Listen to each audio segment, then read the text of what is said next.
మద్యపానం నిషేధించదు, అదే కదా? ఓకే. మద్యపానం అనేది ఎవరు ఎంకరేజ్ చేసేది కాదు, ఆరోగ్యాలు పాడైపోయేది. ఎక్కువ తాగితే లివర్ సిరోసిస్, ప్యాంక్రియాటిక్ సమస్యలన్నీ వస్తాయి.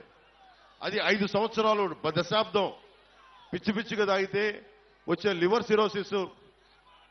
మన వైసీపీ బ్రాండ్స్, జగన్ బ్రాండ్స్ కూడా ఉన్నాయంట.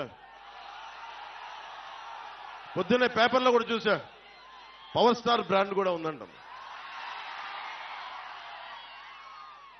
సరే, వాళ్ళు ఏ ఉద్దేశంలో పెట్టారో తెలియదు కానీ రకరకాల బ్రాండ్లు పెట్టారు. ఆ బ్రాండ్లు తాగితే ఇప్పుడు నిజంగా మీరు ఒకసారి ఆలోచించండి.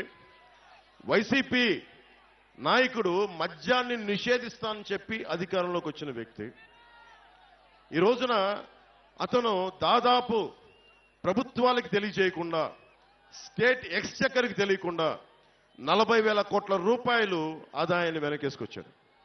అతను చెప్తున్నాడు అతను పేదవాడు, మనం పెత్తందారులంట. పెత్తందారంటే ఏంటి? దౌర్జన్యం చేసేవాడు. ఎవడు దౌర్జన్యం చేస్తున్నాడు? వైజాగ్ హోటల్ ఎవడు దౌర్జన్యం చేశాడు? నువ్వు చేసావా, నేనేం చేసావా? మనకి ఆంధ్ర తెలంగాణ బార్డర్లో దౌర్జన్యం చేసింది మీరా మేమా? డాక్టర్ సుధాకర్ని చంపింది, దళితుడైన డాక్టర్ సుధాకర్ని చంపింది మాస్కులు లేవని పెత్తందారి పోకడా చూపించింది మీరా మేమా?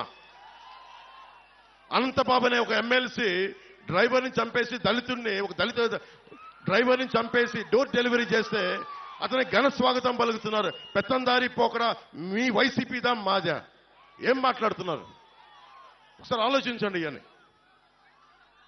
ముఖ్యంగా జగన్ ప్రధానమంత్రి గారు దేశమంతా డిజిటల్ కరెన్సీని చేస్తే ఒక ఆంధ్రాలోనే మద్యంలో డిజిటల్ కరెన్సీ లేదు. మీలో చాలా మంది ఎంతో కొంత మీ పెద్దల కోసం, మీకోసం సరదాగా మందు తీసుకుంటున్నారేమో.